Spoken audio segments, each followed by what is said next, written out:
Hi, I'm Claire, and this is the Fanfiction Tag. This tag was originally created by Jen V. Campbell and Rowan Ellis, and I will leave the link to the original video as well as their respective channels in the box below. You should go and check them out.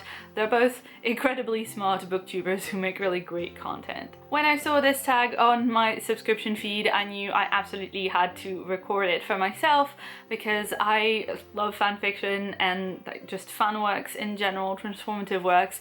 That's something that's quite important to me, so I thought it would be a great opportunity to talk about it at length. Question 1 is, do you read or write fanfiction and why? Yes to both. I read fic and I write it as well. I read a lot more fic than I write. I find writing original stuff really stressful in general because I put a lot of expectations on myself, and when I write fanfic it's more about the story and the characters and the fun of it. As for the reading, it's kind of the same line of reasoning. I find reading fanfiction utterly enjoyable. When you read an original work of fiction, you don't really know if you're going to love it or not, and with fanfic I think that risk of you might not like something, you might be very critical about a certain aspect of a thing, I think that risk is diminished. I read my fic mostly on recommendation, so I know it's going to be pretty good, and I can look at the tags and see if it's going to be something that I'm going to enjoy or not, if it has tropes that I like or if it has things that I just don't really want to read about. I just find it such an enjoyable experience. For me, my fanfic reading time is my relaxation time. Question 2 is, how and when did you discover fanfiction and how old were you? Now I can't remember exactly how, but I know that I discovered fanfiction when I was in high school, so probably 16 years old or so. I got online around that age and discovered this world of fan art and fanfic. It was all about Harry Potter in those days. This was during the very long wait between the releases of Goblet of Fire and Order of the Phoenix. Speculation had to be had in some way, specifically fandom. Question 3 is, how has fandom and fiction evolved since you found it? The interesting thing for me is that between my Harry Potter days, which were around like 2002 to 2007 when the final book came out, and my current fanishness now, I had a long period of time where I wasn't really that involved in fandom, where I would consider myself kind of fandom adjacent, where if someone mentioned something fanish, I would know what it was, I would know the places where fanfiction could be found and the kind of big yearly challenges and stuff like that, but I wouldn't like be personally participating. I would read a little bit of fanfiction here and there sometimes when I had a good recommendation, but I wouldn't read it very regularly or write anything or kind of follow specifically fanish blogs and things like that. And now I've gotten back into that, and the landscape has changed fairly drastically. Back in the day, everything was on fanfiction.net or on like separate websites for specific pairing or fandom. And now pretty much all of my interaction with fandom is either on AO3, Archive of Our Own, or on Tumblr. And I'm an old person officially, so I don't really get Tumblr. It really annoys me because you can never find anything again. If you see a cool thing on Tumblr, even if you write down the address, someone might like delete it and then it's not been archived and then you've lost it. So I'm mostly on AO3 because that's a great website. There's a lot of really great writing on the archive, and the tagging system makes it an absolute joy to use. Question 4 is, do you still engage with it the way that you used to? I really don't.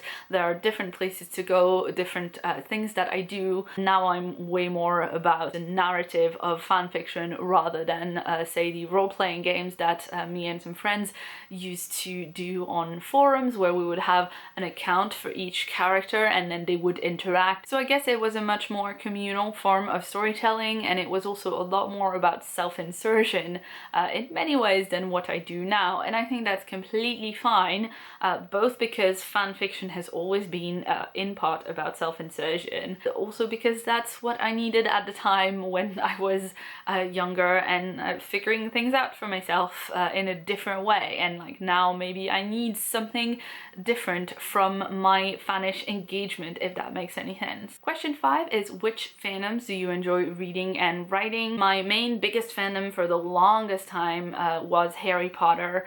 I still read some Harry Potter fic, but it's kind of weirdly decentralized because it started on fanfiction.net and it was in a lot of other places. So it's actually a bit difficult to find like new stuff that I haven't read yet that I will like for Harry Potter. So Harry Potter recommendations in the comments below, please. Back in the day, I also read some Dragon Riders of Pern stuff, and I can remember when I was in high school reading Princess Diaries fic and Jordan Nicholson fic, that kind of stuff.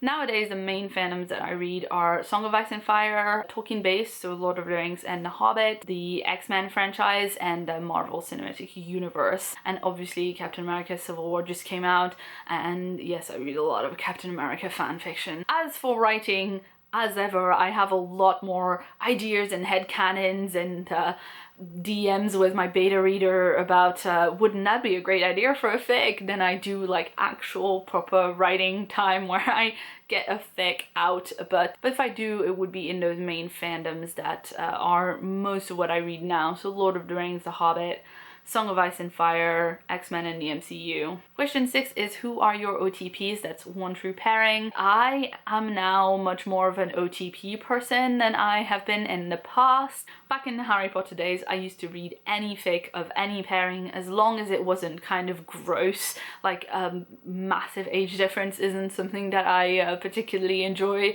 And as long as the writing was good, I would stick with it and I would read loads and loads of different things. But my favorite ship, the ship that I have stuck with the longest, that still gives me feels to this day, is Remus Lupin and Sirius Black. And I just love the reading of Remus Lupin as bisexual. My current favorite pairing at the moment, surprising absolutely no one, is Steve Rogers and Bucky Barnes from the Marvel Cinematic Universe, because feels. Question 7 is, have you told anyone you write fanfiction?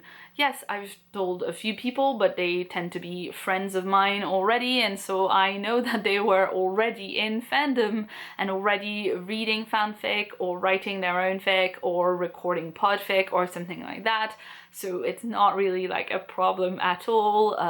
The people that I've mentioned it to who don't read fanfic themselves tend to be people who are aware that fanworks are a thing anyway, so it's not really been a problem at all. I mentioned it at my writing group one time, and I think maybe a couple of people like might have thought it was weird, but they didn't say anything. I don't just mention it like in real life in general, because it's not actually associated with my full name, which is what this channel and my Twitter and like all of my other like online things are under. I've got like an AO3 account that has a different name. That's partly because I don't want fanfic to be one of the first thing that pops up if someone Googles my name, if they're like looking me up for a job or whatever. If someone doesn't know what it is, then it looks really weird. Question 8 is, what does fanfiction mean to you? For me, fanfiction, fan works, transformative works in general are really important because they're a celebration of this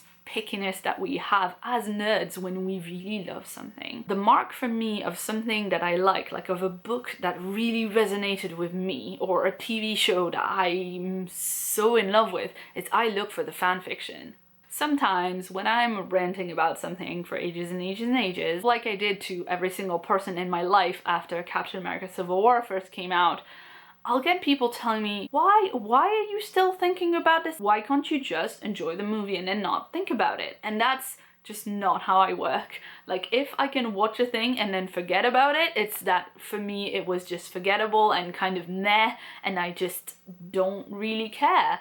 But if I enjoy something and if I care about it, I'm going to dissect it. To take a fairly recent example, I thought that Captain America Civil War really didn't have enough Bucky Barnes learning how to be human and himself again after being the Winter Soldier for so long. If you want to explore something like that, because the movie has chosen to telegraph it in a certain cinematic way. You can find that in fic, and that's one of the reasons that it's really important to me, is because I'm always going to want more details about something that I enjoy. Question 9 is, do you prefer canon-based fanfiction or AU, which is alternate universe? I read mostly AU, and that's because all my favorite fandoms are kind of really tragic and full of death and gruesomeness. I kind of want something happy and fluffy, and even though there's conflict and there's angst and there's obstacles to be overcome, I prefer stuff that's set, say, at university or something like that, where the stakes overall are going to be a little bit less traumatic. And again, it's what I was saying before about just exploring things in a slightly different way, because if you change the setting a little bit, then you can see how a character would adapt to a slightly different set of parameters, and I find that really interesting. Question 10 is, tell us about a fic that you have read or written, and for this I'm going to direct you to the description box below. I am linking you a couple of recommendation lists. The first one is Sieve and Bucky specific, and it's a recommendation list that my friend Kay put together for me over at her Dreamwidth, and the second link is to the Rec Center, which is a newsletter that's done by Gavia Baker-Whitelaw and Elizabeth Minkle, and it's about all things fanish. I really enjoy it. They link kind of essays and articles and meta and that kind of stuff, but they also recommend fan fiction. So that's it. This was the fanfiction tag. I hope you enjoyed this video. I don't really know who to tag because I don't really know who reads and writes fan fiction, but if you do, then feel free to consider yourself tagged by me, and if you have fanfic recommendations, please also do link them. If you'd like to see more from me, you can check out the sidebar right here for more videos, and if you haven't yet, please hit that subscribe button for more videos from me every week. I've been Claire, thanks so much for watching, and see you soon.